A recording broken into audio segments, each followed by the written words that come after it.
God is still on the throne. Yes, he is. Yes, he is. Now, the title of this message is Bringing God to the Table. But before I get into it, it's like I told Ruby here this morning.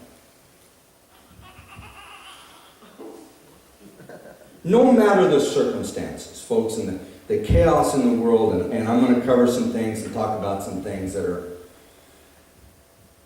it's just a mess.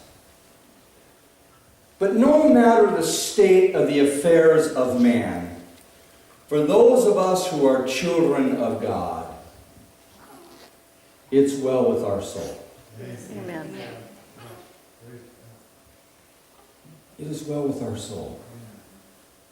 I'm going to get upset here in a few moments. And I'm going to be very pointed and direct, especially our politicians of our country. And I'm going to be upset, and then we're going to read the Word, and we're going to read God's Word. Amen. But you know what? In the midst of it all, it is still well with our souls. Amen. Never forget that. Yes. Maybe we might be crazy for a moment, wild and angry and upset for a moment, but it is still well with our souls. Listen to this as I read this now, this commentary. Bringing God to the table. God acts often with great severity, mystery, and in ways beyond our understanding and higher than our ways. But it is a striking feature of the biblical description of God that He is never pictured as acting irrationally. And always He wants His people to understand, or to try to understand. He sends the prophets to try to help them to do so. The fatherhood ascribed to God means that He wants to share the significance of what He does in life with His children. This is why we believe that there is a meaning in the cross to be read and understood by the human mind.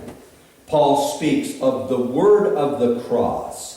Jesus urged us to grow beyond the stage of being simply servants who do not know what the master is doing, in order to become friends with whom understanding is shared.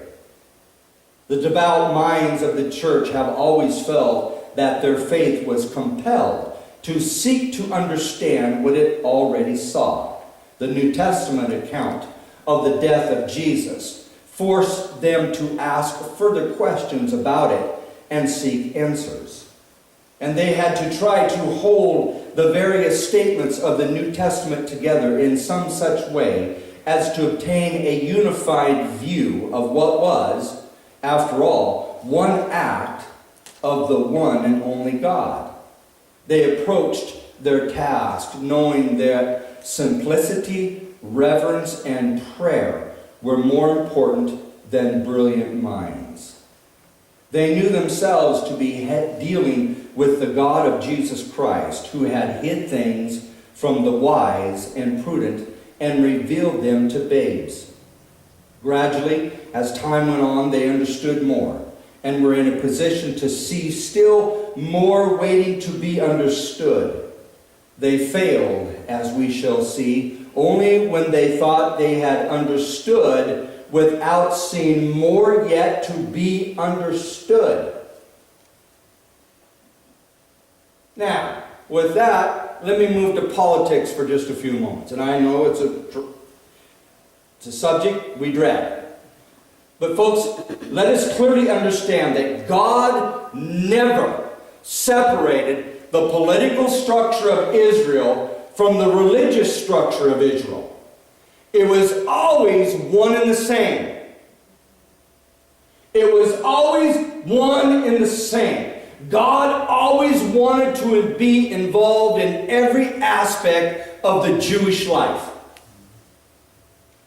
From birth to death, from politics to social ethics, to education, to pleasures of life, God wanted to be involved in every aspect of their lives. Now let me talk about politics for a second. Everyone who is in Washington, D.C., who is a politician or who is involved in politics, who is some sort of a political strategist or some sort of a political commentary person, it doesn't matter who they are, they're all crazy. They are all without their wits. God does not live, I swear, God is not existent anymore in Washington, D.C. When you listen to these people talk, male or female, it doesn't matter. When you listen to them talk, and you listen to the round and around and around, and you watch and listen to their failures, and you watch and listen to their so-called victories, it is absolutely apparent that God is nowhere to be found in their decision-making process. The Republican Party is divided.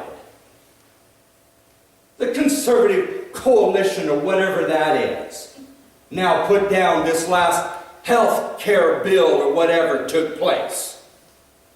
And Nancy Pelosi and Chuck Schumer, the Jew Chuck Schumer, rejoices in that it's a victory for the American people. Nancy Pelosi and Chuck Schumer, they need to double their medication, I'm convinced. The President of the United States, he says, well, just let Obamacare, just let it explode on its own. Just let it have its way. Well, let me tell you, Mr. President, while Obamacare is exploding and having its way, we the people are suffering under the weight and the burden of this monstrosity, ill-will bill of law. There's no common sense.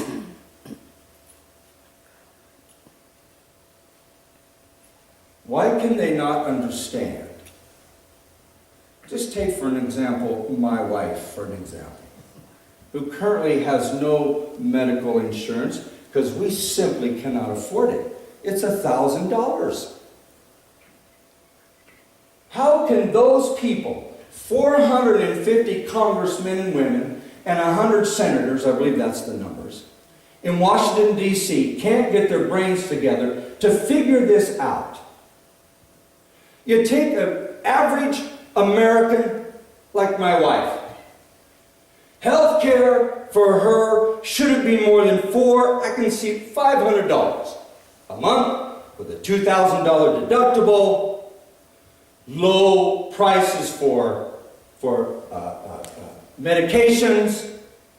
You open the lines of competition between each state. So now some insurance company in New York could bid for the insurance for Lapway School District's insurance bid, and as the bids go across state and competition rises, the cost will come down. Now, if you want to subsidize those people who have no jobs, who live in poverty, then make another way. Make another subsidy somehow. But don't make my wife and people like her raise her premiums every year or charge her a penalty for not having insurance because we can't afford insurance. So at the end of the year, we owe $1,000 because we didn't have insurance. That's just another tax. Why can't they get their heads together and figure that simple thing out? I'll tell you why. Because they're only in it for themselves. We have sanctuary cities, sanctuary states, who now protect illegal aliens more than American citizens. If you were to get in a fight or some sort of a tish with an illegal alien and an average American, the average American would go to jail and the illegal alien would be taken care of. That's the country under which we now find ourselves. Folks, I have a remedy for it. I think Washington, D.C. should be taken hostage. And what I mean by that is 1 million people. We have 1 million people marches all the time, don't we? Million man, million woman, million free, million whatever. And 1 million people need to go to Washington, D.C. and surround the Capitol and say to the 450 legislators and to the 100 senators, you are not leaving this building until you all figure out a way to cooperate and get along with one another and come up with some answers that meet the American person's need. You're not leaving, no medication, no food. You're going to shower and piss and pee right here in your own offices. You're not going anywhere until you figure out how to get along. Amen. And then when that 1 million people get tired, another 1 million people come in. And we hold our Congress and our legislators hostage until they figure out understanding of the American world once again. Somebody say amen. I'm not even beyond weapons. I think we've just reached a point. We've reached a point in America where that there's no more putting back the toothpaste back into the bottle. It's just, we're not going to get it back in. Folks, we're so divided and so split. Obama, as he left his place, listen to this now if you didn't hear it, in his last press conference. He said, you know, America is evolving and maybe someday America will even have their first Muslim president. First Muslim president before a woman president, before a Hispanic president, before an Oriental president, you know, before, really? Listen now.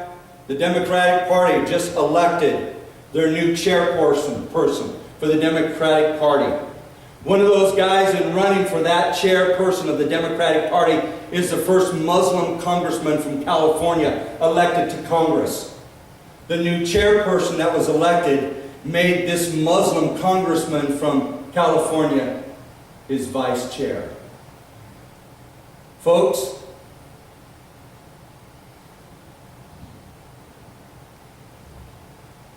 we're in serious times. This is no longer a laughing matter. Amen.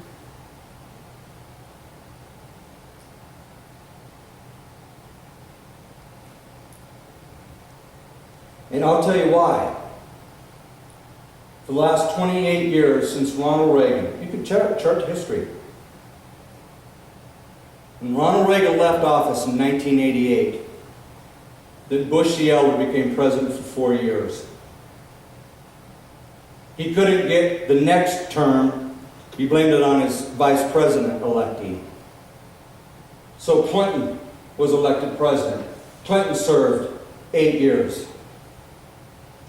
Then Bush the younger served 8 years.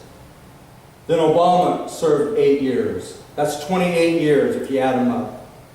You add into that political correctness and more of an absenteeism of the presence of God, and folks, you have a world that's in absolute chaos and a mess.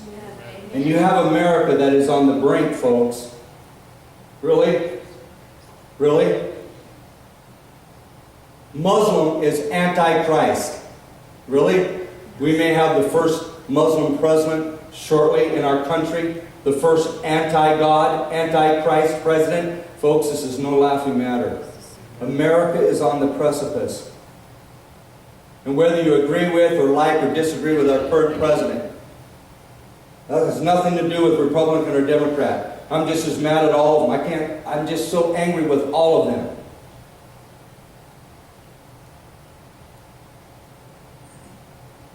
And if their lips are moving, you know they're lying.